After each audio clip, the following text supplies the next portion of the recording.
for a very rich store of information. Dan Ellsberg, who released them, did keep one volume. He did not. There was one volume he didn't give to the press. I was one of the people who distributed the papers. A couple of the friends of his. So we had the volume. I was able to read it, but we didn't give it to the press. I wasn't convinced that that was necessary, but made some sense. The volume was about negotiations, and there were ongoing negotiations. So if you took the negotiations seriously, and frankly I didn't, then it would have, there's an argument for not releasing it. It might disrupt the negotiations.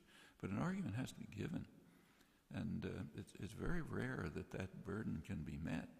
It's kind of like the burden that has to be met by any authoritarian or hierarchic institution. It has to justify itself. It's not self-justifying. You take a look at the WikiLeaks. I think I can't think of anything there that there would be any argument to have suppressed. And there's a lot of interesting material, very interesting. Maybe the most interesting material, at least to me, is what it tells us, what the WikiLeaks tell us, not about governments, but about our own intellectual communities, the communities that we live in, the educated sectors, the cultural elite, if you like, the press and so on. And what it revealed is extremely interesting. And it's even more interesting that it hasn't been noticed. It's pretty transparent. I suppose the Dutch press was much like the English language press. In the English language press, what it got the most attention, big headlines and everything, was that the Arabs support us on Iran, crucial issue.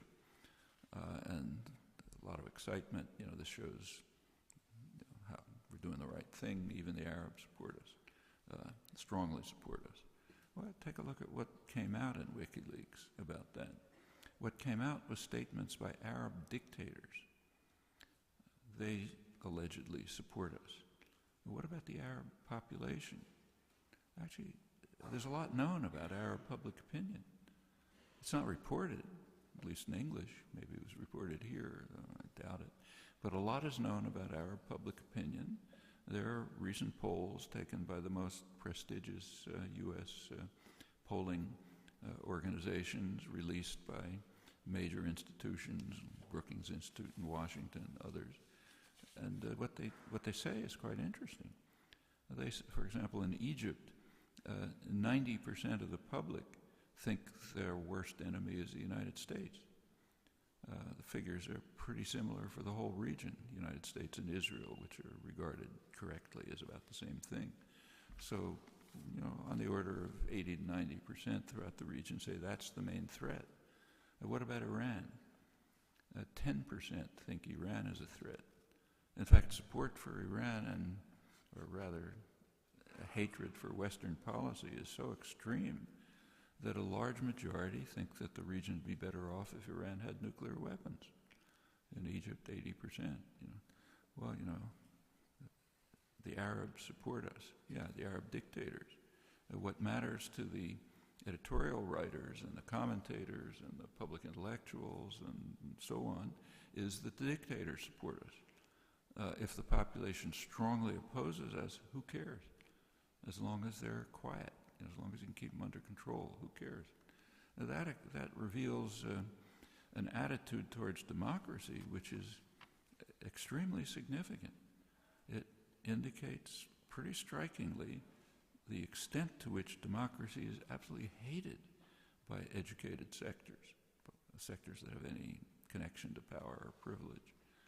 And it's very relevant to, incidentally, this is not the first time this has been true.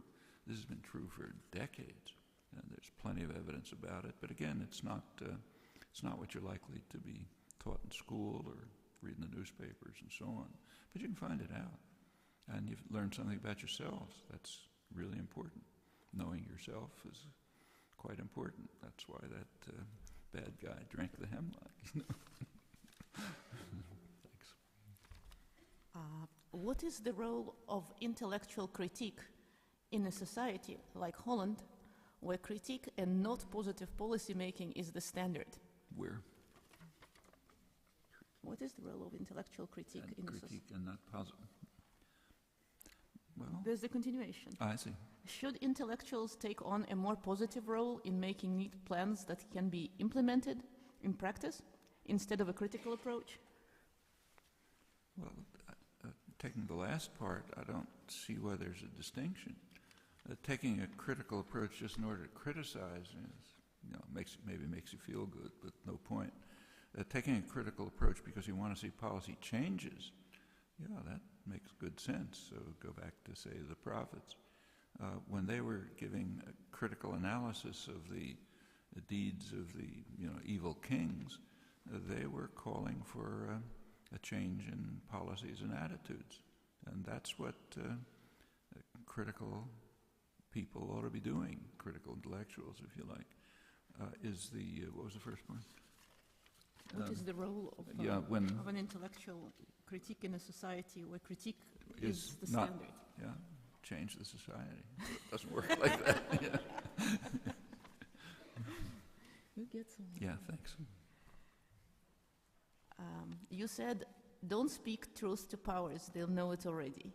How do you explain they don't act on this truth?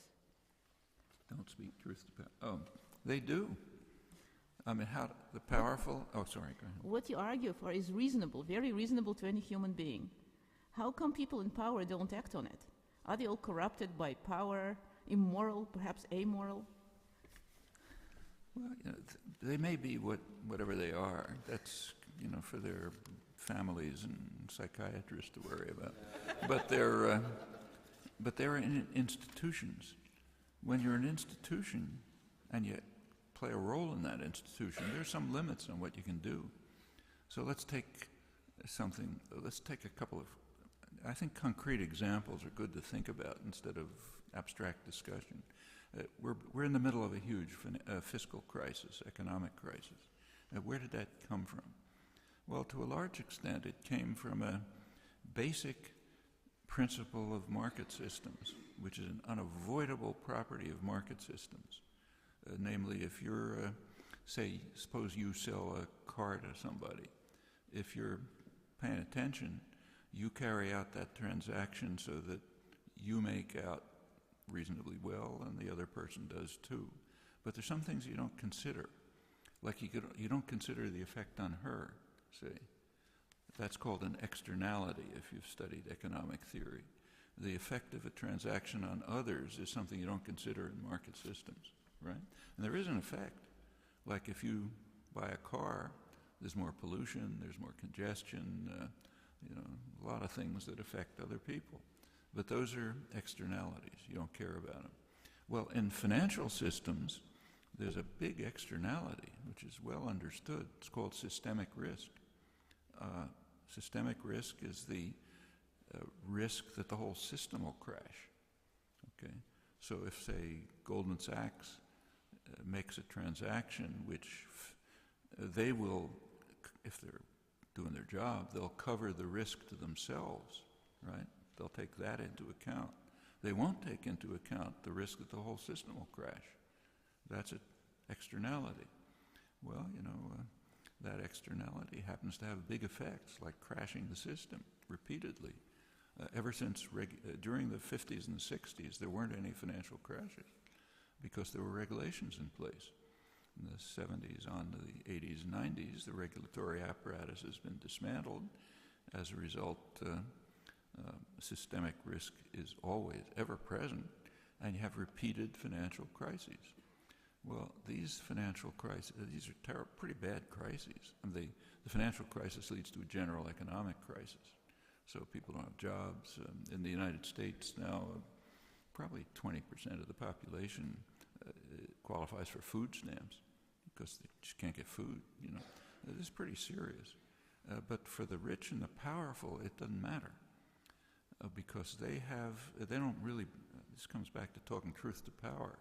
They may preach market systems, but they don't believe in them.